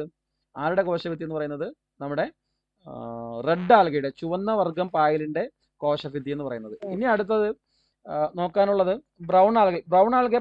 എല്ലാ പരീക്ഷയിലും ബയോളജിയുമായിട്ട് ബന്ധപ്പെട്ട എല്ലാ പരീക്ഷയും വളരെ ഇമ്പോർട്ടൻ്റ് ആയിട്ടുള്ള ആളാണ് ബ്രൗൺ ആൽഗെ എന്ന് പറയുന്നത്. ചുവപ്പും പച്ചയും നമ്മൾ എപ്പോഴും പഠിക്കും, ബ്രൗണിനെ നമ്മൾ അധികം ശ്രദ്ധിക്കാറില്ല. ബ്രൗൺ ഒരുപാട് കാര്യങ്ങൾ പഠിക്കേണ്ട ഒരു ആൽഗയാണ് ബ്രൗൺ ആൽഗെ. നമുക്ക് അധികം പഠിക്കേണ്ടതായിട്ടുണ്ടോ അല്ലാത്തതുകൊണ്ട് നമ്മൾ അത് നോക്കുന്നില്ല എന്നേ ഉള്ളൂ. ബ്രൗൺ ആൽഗെ എന്ന് പറയുന്നത്, ബ്രൗൺ ആൽഗെ അല്ലെങ്കിൽ ഫിയോഫൈറ്റ എന്ന് പറയുന്നത് നന്നായിട്ടൊന്ന് വായിച്ചു വെച്ചോളണം. ഫിയോഫൈറ്റ നമ്മൾ പരീക്ഷ ഇടുമ്പോൾ ഇവിടെ നിന്നൊക്കെ ക്വസ്റ്റ്യൻ ഉണ്ടാവും. നിങ്ങൾക്ക് HSCയുടെ എക്സാമിന് ഇവിടെ നിന്ന് ക്വസ്റ്റ്യൻസ് വരും. കാരണം ആരും നോക്കാതെ പോകുന്ന ഭാഗങ്ങളൊക്കെ ആയിരിക്കും ഈ ഭാഗങ്ങളെന്ന് പറയുന്നത്. അപ്പോൾ അവിടെ നിന്ന് സാധാരണയായിട്ട് ക്വസ്റ്റ്യൻസ് ഇവിടുത്തെ ഒരു ക്വസ്റ്റ്യൻ നമ്മൾ ഇന്നലെ നമ്മൾ സൈനോ ബാക്ടീരിയ പഠിച്ചപ്പോഴത്തേക്ക് അവിടെ നമ്മൾ മാക്രോ ബ്ലൂംസിനെ പറ്റി പഠിച്ചു. മാക്രോ ബ്ലൂംസ് ആ മാക്രോ ബ്ലൂംസിൽ അല്ലേ, മാക്രോ ബ്ലൂംസ് ഓർമ്മയുണ്ടോ അവിടെ മാക്രോ ബ്ലൂംസ്? ആ മാക്രോ ബ്ലൂമിനെ നമ്മൾ എക്സാമ്പിൾ ആയിട്ട് കെൽപ്പ് പറഞ്ഞില്ലേ, കെൽപ്പ്, ഈ കടലിന്റെ അടിയിൽ കാണപ്പെടുന്ന കാടുകളെ കുറിച്ച് കെൽപ്പിനെ കുറിച്ച് പറഞ്ഞില്ലായിരുന്നോ? കെൽപ്പിനെ കുറിച്ച് പറഞ്ഞായിരുന്നല്ലോ, കെൽപ്സ് ഇല്ലടെ, കെൽപ്സിനെ കുറിച്ച് പറഞ്ഞായിരുന്നു. അപ്പൊ ഈ കെൽപ്സ് പ്രധാനമായിട്ടും വളരെ വലിയ തരത്തിലുള്ള, അതായത് മരം പോലെ, അത് തന്നെയാണ്. അപ്പം വളരെ വലിയ മരം പോലെ വളരുന്നതിൽ കൂടുതലായിട്ടും വരുന്നത് ഇത്തരത്തിലുള്ള ആൽഗകളാണ്. അതായത് ബ്രൗൺ ആൽഗയാണ് കെൽപ്പായിട്ട് കാണപ്പെടുന്നത്. ഓക്കെ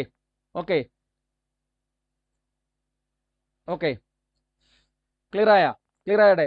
അതായത് അപ്പൊ കെൽപ്സ് നിങ്ങൾ അവിടെയും കൂടെ ആയിട്ട് കണക്ട് ചെയ്യണം. കെൽപ്പിൽ പ്രധാനമായിട്ട് അതായത് കടലിന്റെ അടിയിൽ കാണപ്പെടുന്ന, കടലിന്റെ അടിയിൽ ഇത് ഓഷന്റെ ഫ്ലോർ ആണെങ്കിൽ, ഇത് ഓഷൻ ഫ്ലോർ ആണെങ്കിൽ ആ ഓഷൻ ഫ്ലോറിൽ ബന്ധിക്കായിട്ട് അവിടെ പിടിച്ചു നിൽക്കുന്ന ഈ ആൽഗകൾ എന്ന് പറയുന്നത് ഇത്തരത്തിലുള്ള ആൽഗ, ഇങ്ങനെ നോക്കിക്കഴിഞ്ഞാൽ വലിയ മരം പോലെ നിൽക്കും. ഇത്തരത്തിലുള്ള ആൽഗകൾ ധാരാളം ഇത്തരത്തിലുള്ള ആൽഗകൾ കാണാൻ പറ്റും. വലിയ ഇലകളൊക്കെ വീശിയിട്ട് നിൽക്കുന്ന ആൽഗകൾ ഉണ്ടായിരിക്കും. കണ്ടു കഴിഞ്ഞാൽ കടലിന്റെ അടിയിൽ കാണുന്ന മരങ്ങൾ, ഇത് വളരെ വമ്പിച്ച രീതിയിൽ വളർന്ന് കാടുകളായിട്ട് മാറുന്നതാണ് ആ കെൽപ്സ് എന്ന് പറയുന്നത്. ഓക്കെ, അപ്പൊ ബ്രൗൺ ആൽഗയാണ് ഈ കെൽപ്സിന് സഹായിക്കുന്നത്, അല്ലെങ്കിൽ കെൽപ്സ് ഉണ്ടാക്കാൻ കാരണമാകുന്നത്. അതിലെ ഏറ്റവും ജൈന്റ്, നമ്മൾ ജൈന്റ് ക്രോമസോംസ് ഒക്കെ പഠിക്കുന്ന പോലെ, ഭീകര ക്രോമസോംസ് എന്ന് പഠിക്കുന്ന പോലെ ഇവിടെ ഭീകര കെൽപ്പ് എന്ന് പറയുന്നത്, ഭീകരനായ കെൽപ്സ്, ജൈന്റ് ആയിട്ടുള്ള കെൽപ്പിന് ഉദാഹരണം എന്ന് ചോദിച്ചു കഴിഞ്ഞാൽ ജൈന്റ് കെൽപ്പ്. അങ്ങനെ കൂടെ എഴുതി വെച്ചോളണം കേട്ടോ. നിങ്ങൾ ഭീകരണം എന്നൊക്കെ എഴുതി വെച്ച് കഴിഞ്ഞാൽ ചില മനസ്സിലാവത്തില്ല. ജൈന്റ് കെൽപ്പ് എന്ന് കൂടെ എഴുതി വെച്ചോ. ജൈന്റ് കെൽപ്പിന് ഉദാഹരണം വെച്ച് നമ്മുടെ മാക്രോ സിസ്റ്റിസ് ഇന്നലെ പറഞ്ഞു തോന്നുന്നു. ഞാൻ തന്നായിരുന്നോ? പറഞ്ഞു തന്നായിരുന്നോ? മാക്രോസിസ്റ്റിസ്.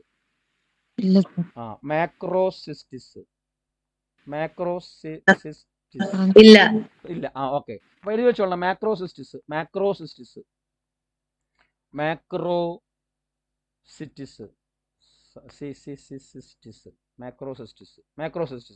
അപ്പൊ ഈ മാക്രോസിസ്റ്റിസ് പോലുള്ള എവരാണ് ഈ ബ്രൗൺ ആൽഗയാണ് ഈ വലിയ ഈ കാടുണ്ടാക്കുന്ന കടലിന്റെ അടിയിൽ. Okay clear?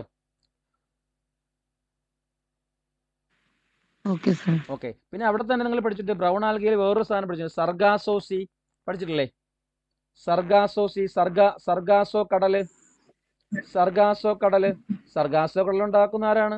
സർഗാസമാണ്, എല്ലാവർക്കും അറിയാമല്ലോ. സർഗാസം എന്ന് പറയുന്നത് എന്താണ്? സർഗാസം എന്ന് പറയുന്നത് ഒരു ബ്രൗൺ ആൽഗയാണ് അല്ലേ? സർഗാസം എന്ന് പറയുന്നത് ഒരു ബ്രൗൺ ആൽഗയാണ്. ഓക്കെ, അതും പഠിച്ചിട്ടുണ്ടല്ലോ.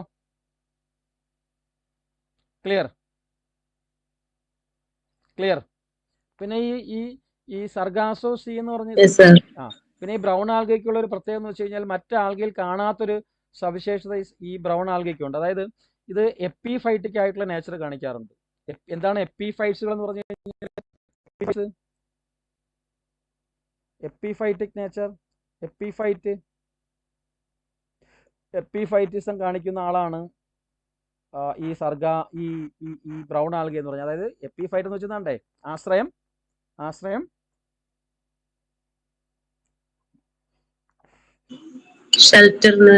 വാസത്തിന് വേണ്ടി മാത്രം, ഷെൽട്ടറിന് വേണ്ടി മാത്രം ഉപയോഗിക്കുന്ന പ്ലാന്റ്സിനെയാണ് നമ്മൾ സാധാരണ എപ്പിഫൈറ്റുകൾ എന്ന് പറയുന്നത്. ഇപ്പൊ കരയിൽ എപ്പിഫൈറ്റുകൾ ധാരാളമായിട്ടുണ്ട് അല്ലേ?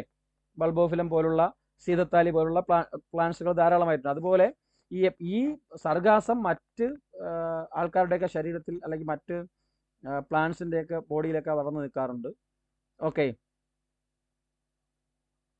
ഓക്കെ, അപ്പൊ പിന്നെ പറയാനുള്ളത് ഈ ബ്രൗൺ ആൽഗയിൽ നമ്മൾ നോക്കുമ്പോഴത്തേക്ക് ഫിയോഫൈറ്റുകൾ നോക്കിക്കഴിഞ്ഞാൽ ഫിയോഫൈറ്റുകൾ കാണപ്പെടുന്ന പിഗ്മെന്റ് ഏതാണെന്നല്ലേ? ജൈവകണം. ഇവിടെ കാണപ്പെടുന്ന ജൈവകണം ഏതാണ്? പിഗ്മെന്റ് മീൻസ് ജൈവകണം ഏതാണെന്ന് അറിയാമോ? എനിബഡി? ലാമിനാർ ആൻഡ് മാനിക്കുലം. എന്താണ്? അതെന്താണ്? ലാമിനാരിനും മാനിറ്റോളും എന്താണ്? ജൈവകണമല്ല. അതെന്താണ്? സംഭരണാഹാരമാണ്. റിസർവ് ഫുഡ് ആ, storage reserve food. Food material ആണ്. ജൈവകണം പിഗ്മെന്റ് അല്ലേ? Pigment fucoxanthin. സയാനി ഫ്യൂക്കോസാന്തിൻ ആണ്. ഫ്യൂക്കോസാന്തിൻ. ഇനി സംഭരണാഹാരം എന്ന് പറയുന്നത് സംഭരണാഹാരം എന്ന് വെച്ച് കഴിഞ്ഞാൽ ഇപ്പൊ അദ്ദേഹം പറഞ്ഞ ഏതാണ്? ഫോട്ടോസിന്തറ്റിക് ഫുഡ് പ്രോഡക്ട്സുകൾ ഏതാന്ന് വെച്ച് കഴിഞ്ഞാൽ മാനിറ്റോൾ ആൻഡ് ലാമിനാരിൻ. മാനിറ്റോളും ലാമിനാരിനുമാണ് സാധാരണയായിട്ട് റെഡ് ആൽഗയുടെ എന്തെന്ന് പറയും, സോറി റെഡ് അല്ല, ബ്രൗൺ ആൽഗയുടെ റിസർവ് മെറ്റീരിയൽസ് എന്ന് പറയുന്നത്, അല്ലെങ്കിൽ സംഭരണ ആഹാരം എന്ന് പറയുന്നത്. പിന്നെ അതുപോലെ തന്നെ ഇവിടെയും ഇതിൻ്റെയും കോശ ഭിത്തി നമ്മൾ നോക്കിക്കഴിഞ്ഞാൽ നമ്മൾ റെഡ് ആൽഗയെ കണ്ടതുപോലെ തന്നെ സെല്ലുലോസും ഉണ്ട്. സെല്ലുലോസിലെ കൂടാതെ ആരുണ്ട്? കോശഭിത്തി നോക്കിക്കഴിഞ്ഞാൽ കോശഭിത്തിയിൽ നോക്കിയാൽ ആരൊക്കെ ഉണ്ട്? സെല്ലോസിനെ കൂടാതെ സെല്ലോസ് ഉണ്ടായിരിക്കും. പ്ലസ് ആര്? നേരത്തെ പറഞ്ഞ ഒരാളല്ലേ? ആരായിരുന്നു?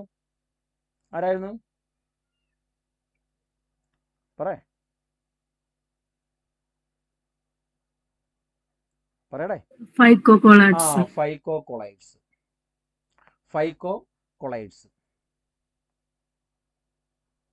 ഈ ഫൈക്കോകൊളൈഡ്സ് നമ്മൾ ബയോകെമിസ്ട്രി പഠിക്കുമ്പോൾ അവിടെ കേൾക്കും ഈ ഫൈക്കോകൊളൈഡ്സിനെ കുറിച്ച്. ഫൈക്കോകൊളൈഡ്സ് എന്ന് വെച്ച് കഴിഞ്ഞാൽ മിക്സ്, ഈ നമ്മൾ കാർബോഹൈഡ്രേറ്റ് പോളിസാക്കൈഡ്സ് ഒക്കെ പഠിക്കുമ്പോൾ ഒരു മിക്സർ ഓഫ് പോളിസാക്കൈഡ്സിന്റെ ഒരു മിക്സറാണ് ഈ ഫൈക്കോകൊളൈഡ്സ് എന്ന് പറയുന്നത്. മനസ്സിലായല്ലേ? ഇത് it's A colloidal substance, it's A colloidal covering. ഈ ആൽഗകളെ പൊതിഞ്ഞു നിൽക്കുന്ന, നിങ്ങൾ ഈ സർഗാസോ ഒക്കെ എടുത്തു നോക്കിക്കഴിഞ്ഞാൽ, അല്ലെങ്കിൽ ഈ ആൽഗകളൊക്കെ, കടലിൽ കാണപ്പെടുന്ന ആൽഗകളൊക്കെ, ഇപ്പൊ ലാമിനേരിയോ സർഗാസോ അതൊക്കെ നിങ്ങൾ എടുത്തു നോക്കിക്കഴിഞ്ഞാൽ, നമ്മൾ ആൽഗയെ പിടിക്കുമ്പോഴത്തേക്ക് നമുക്കൊരു ഒരു പ്രത്യേക ഫീലിംഗ്. എന്ത് ഫീലിംഗ് ആണ് കിട്ടുന്നത്? കടലിലുള്ള ആൽഗയൊക്കെ നിങ്ങൾ എടുത്തു നോക്കിക്കഴിഞ്ഞാൽ, അല്ലെങ്കിൽ വെള്ളത്തിൽ കിട്ടുന്ന ആൽഗയെ എടുത്ത് നോക്കുമ്പോൾ അതിൽ എന്ത് കാണും? ആൽഗയുടെ ബോഡിയിൽ പിടിക്കുമ്പോൾ എന്താ ഫീൽ ചെയ്യുന്നത്? എന്ത് ഫീലിംഗാ? എന്താ ഫീൽ കിട്ടും നമുക്ക്? ഒരു വഴുവഴുപ്പ്, ഒരു വഴുവഴുപ്പ് അല്ലേ? ഒരു സോഫ്റ്റ് ആയിട്ടുള്ള വഴുവഴുപ്പ് ഉണ്ടായിരിക്കും. അതുപോലെ ഈ ബ്രൗൺ ആൽഗയ്ക്ക് ആ വഴുവഴുപ്പ് കൊടുക്കുന്ന ഒരു കൊളോയിഡൽ കവറിംഗ് ആണ് ആക്ച്വലി ഈ ഫൈക്കോകൊളോയിഡ്സ് എന്ന് പറയുന്നത്. ഓക്കെ, അതായത് പെട്ടെന്ന് ബോഡി ഉണങ്ങിപ്പോകാതിരിക്കാൻ വേണ്ടി അതിനെ സംരക്ഷിക്കുന്ന, ഡ്രൈയിങ് ഒക്കെ ഒഴിവാക്കി കൊടുക്കുന്ന ഒരു സാധനമാണ് ഈ ഫൈക്കോകൊളോയിഡ്സ് എന്ന് പറയുന്നത്. ഈ ഫൈക്കോകൊളോയിഡ്സിന്റെ ബയോകെമിസ്ട്രി വരുമ്പോൾ ഞാൻ ക്വസ്റ്റ്യൻ ചോദിക്കും. ഈ ഫൈക്കോകൊളോയിഡ്സ് അടങ്ങിയിരിക്കുന്ന പ്രധാന കണ്ടന്റ് എന്ന് പറയുന്നത്, മേജർ കോൺസ്റ്റിറ്റ്യൂൻസ് എന്ന് പറയുന്നത് നമ്മുടെ ആൽജിനിക് ആസിഡ് ആണ്. ആൽജിനിക് ആസിഡ്. ഇത് ഞാൻ ബയോകെമിസ്ട്രി പഠിപ്പിക്കുമ്പോഴത്തേക്ക് അവിടെ ചോദിക്കും. ഞാനത് അവിടെ പഠിക്കാറുണ്ട്, അവിടെ വരും ഇത്. ആൽജിനിക് ആസിഡ്, അതായത് ഫൈക്കോകൊളോയിഡ്സിന്റെ മെയിൻ കണ്ടന്റ് എന്ന് വെച്ചാൽ ആൽജിനിക് ആസിഡ് ആണ്. ഓക്കെ, ഈ ആൽജിനിക് ആസിഡിനെ എക്സ്ട്രാക്ട് ചെയ്യുന്നതിന് വേണ്ടിയാണ് കടലിന്റെ അടിയിൽ പോയിട്ട് എന്തിനാ എടുക്കുന്നത്? നമ്മുടെ ഈ സർഗാസോ, കടലിൽ പോയിട്ട് സർഗാസത്തെ ഫുള്ള് എടുക്കുന്നവർ ഇതൊരു ബിസിനസ് ആയിട്ട് ഉപയോഗിക്കുന്നുണ്ട്, ഈ ആൽജിനിക് ആസിഡിനെ എക്സ്ട്രാക്ട് ചെയ്തെടുക്കുന്നതിന് വേണ്ടിയിട്ട്. ഓക്കെ, ആ ഒരു ലാർജ് കെൽപ്പിനെയൊക്കെ ആൾക്കാർ ഇത് എടുത്തുകൊണ്ട് വന്നിട്ട് ടെക്സ്റ്റൈൽസ് ഇൻഡസ്ട്രീസിൽ ഉപയോഗിക്കുന്നുണ്ട്, ഫുഡിന് വേണ്ടിയിട്ട്. അതുപോലെ തന്നെ ഫാർമസ്യൂട്ടിക്കൽ ഇൻഡസ്ട്രീസിലൊക്കെ ഒരു ജെല്ലിങ് ഏജന്റ് ആയിട്ടും, കേട്ടോ. കാരണം നല്ല ഒരു ഫൈക്കോകൊളോയിഡ് ഉണ്ടല്ലോ, ഭയങ്കരമായിട്ടുള്ള സ്ലൈമി നേച്ചർ ആണല്ലോ, ഒരു കൊളോയിഡലാണല്ലോ, ഭയങ്കര വഴുവഴുപ്പാണല്ലോ. അതുകൊണ്ടൊരു ജെല്ലിങ് ഏജന്റ് ആയിട്ട് യൂസ് ചെയ്യാറുണ്ട്. അതുപോലെ തന്നെ നമ്മൾ നോക്കിക്കഴിഞ്ഞാൽ തിക്കനിങ് ഏജന്റ് ആയിട്ട്, കട്ടി കൂട്ടുന്നതിന് തിക്കനിങ് ഏജന്റ് ആയിട്ട് നമ്മൾ എന്ത് ചെയ്യുന്നുണ്ട്? ഈ ബ്രൗൺ ആൽഗയൊക്കെ യൂസ് ചെയ്യുന്നുണ്ട്. അതുപോലെ തന്നെ നിങ്ങൾ പഠിച്ചിട്ടുണ്ട് എന്തുണ്ടാക്കുക, നമ്മൾ കുടിക്കുന്ന വലിയ കമ്പനികളുടെയൊക്കെ ഐസ്ക്രീംസ് ഉണ്ടല്ലോ, ഐസ്ക്രീമില്ലേടെ, വലിയ പേര് കേട്ട കമ്പനികളുടെയൊക്കെ ഈ ഐസ്ക്രീം ഉണ്ടാക്കുന്നതിന് വേണ്ടിയിട്ടും ആരും ഉപയോഗിക്കുന്നുണ്ട്? അങ്ങനെയൊക്കെ ചോദിച്ചളയാം, കേട്ടോ. നമ്മുടെ ബ്രൗൺ ആൽഗയെ ഉപയോഗിക്കുന്നുണ്ട് എന്നുള്ള കാര്യം ഓർത്തിരിക്കുക. കിട്ടിയാ? ഓക്കെ അല്ലേ? ഇത്രയും കാര്യങ്ങൾ ഓക്കെ ആണോ? റെഡിയല്ലേ? അപ്പൊ ആൽഗെ ഞാനിത് ഓടിച്ചൊന്ന് പറഞ്ഞു പോയതാണ്. നമ്മുടെ സിലബസിൽ ഇല്ല, പക്ഷെ നമ്മൾ പഠിക്കുമ്പോൾ അതിന്റെ കൂട്ടത്തിൽ പഠിച്ചേ പറ്റുള്ളൂ. അപ്പൊ നിങ്ങളത് നന്നായിട്ട് നോക്കണം എന്നും കൂടി പറയുന്നതിന് വേണ്ടിയിട്ടാണ് ഞാനിത് പറഞ്ഞത്. നോക്കുമല്ലോ? ഓക്കെ. സാർ മെയിൻ ആയിട്ടുള്ള പോയിന്റുകൾ ഞാൻ പറഞ്ഞു കഴിഞ്ഞു, മൊത്തത്തിൽ പറഞ്ഞു. മെയിൻ ആയിട്ടുള്ള പോയിന്റുകളെല്ലാം തന്നെ പറഞ്ഞു. ഇനി നിങ്ങൾക്ക് എക്സ്ട്രാ റീഡിങ്സ് ആവശ്യമാണെങ്കിൽ നിങ്ങൾക്ക് എക്സ്ട്രാ ആയിട്ട് വായിച്ചിട്ട് എക്സ്ട്രാ റീഡിങ്സിൽ ഉൾപ്പെടുത്തിയിട്ട് നോട്ട്സ് ഒക്കെ തയ്യാറാക്കാൻ ഇത് വെച്ചിട്ട് നോട്ട്സ് ഒക്കെ നിങ്ങൾക്ക് പ്രിപ്പയർ ചെയ്യാവുന്നതാണ്. അതായത് നമ്മുടെ ആരെ വെച്ചിട്ട് ആൽഗയും ഫഞ്ചയൊക്കെ വെച്ചിട്ട്, ഫഞ്ചയും ഇതേപോലെ കുറച്ച് കാര്യങ്ങൾ ഞാൻ പറഞ്ഞു തരും. ഓക്കെ, നിങ്ങളവിടെ മഴയുണ്ടോ? അവിടെ മഴയുണ്ടോ? ഇല്ല, ട്രിവാൻഡ്രം കൊല്ലമൊക്കെ നല്ല മഴ. Okay ready. നെക്സ്റ്റ്. ഓക്കെ, അപ്പൊ നമ്മൾ എന്താണ്, എവിടെയാണ് എത്തിയത്? നമ്മൾ ഫോട്ടോസിന്തറ്റിക് ആയിട്ടുള്ള പ്രൊട്ടസ്റ്റൻസിനെ കുറിച്ച് പറഞ്ഞുകൊണ്ടിരിക്കുകയായിരുന്നു അല്ലേ? അപ്പോഴല്ലേ ആൽഗയിൽ എത്തിയത്?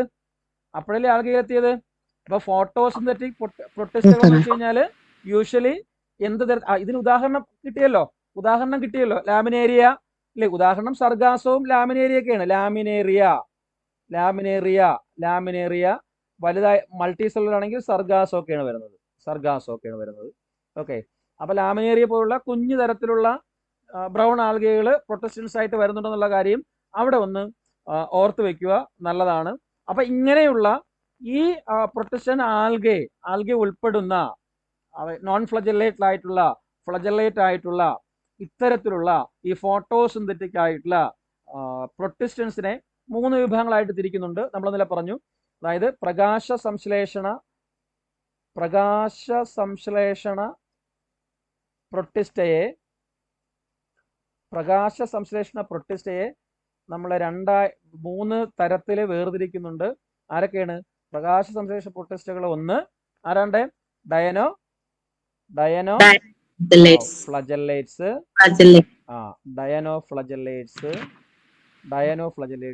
രണ്ട് ആരാണ്? ഡയാറ്റംസ്. ഏത് ഗ്രൂപ്പിൽ വരുന്ന ആൾക്കാരാ? ഏത് ഗ്രൂപ്പിൽ വരുന്നതാണ്? ക്രൈസോഫൈൽസ്. അത് അപ്പോഴും ഓർമ്മ വെക്കണം, കാരണം പരീക്ഷ ചോദിക്കും. താഴെ പ്രകാശ സംശ്ലേഷണ പ്രൊട്ടിസ്റ്റയില് ഫോട്ടോസിന്തറ്റിക് പ്രൊട്ടിസ്റ്റയിൽ ഉൾപ്പെടുന്ന ഗ്രൂപ്പ് ഏതെന്ന് പറഞ്ഞിട്ട് ഡയാറ്റം ആയിരിക്കും, അല്ലെങ്കിൽ ഡയാറ്റത്തിന്റെ ഒരു എക്സാമ്പിൾ ആയിരിക്കും, അല്ലെങ്കിൽ വെറുതെ ക്രൈസോഫൈറ്റ് എന്നായിരിക്കും, അല്ലെങ്കിൽ ഫ്ലജലേറ്റ്സ് എന്നായിരിക്കും, അല്ലെങ്കിൽ ഡയാനോഫ്ലൈസിന്റെ ഒരു എക്സാമ്പിൾ ഒക്കെ ആയിരിക്കും അവിടെ തന്നിരിക്കുന്നത്. അപ്പൊ നമുക്കത് എഴുതാൻ പറ്റണം. അതുകൊണ്ടാണ് അങ്ങനെ തന്നെ പഠിക്കണമെന്ന് പറയുന്നത്. പിന്നെ യൂഗ്ലീനെ പോലുള്ള പ്രൊട്ടിസ്റ്റുകൾ. യൂഗ്ലീനയിൽ എത്തരത്തിലുള്ള പ്രൊട്ടിസ്റ്റുകളെന്ന് ഞാൻ പറഞ്ഞു ഇന്നലെ. യൂഗ്ലീനയില് യൂഗ്ലീനയിൽ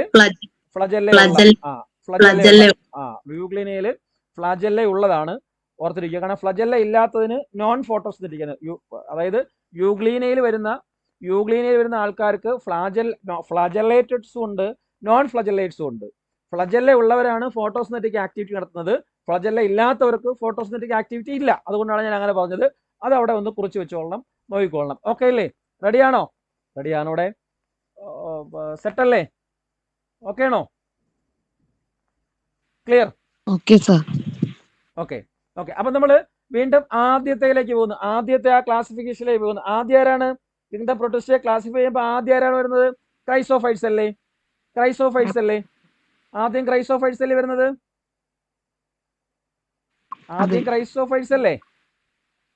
ഫസ്റ്റ് ക്രൈസോഫൈറ്റ്സ് അല്ലേ?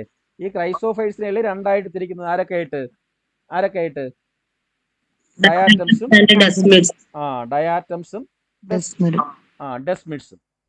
ഡയാറ്റംസും ഡെസ്മിഡും. ഓക്കെ, അപ്പൊ ഇത് നമുക്ക് ആദ്യം തീർക്കാം.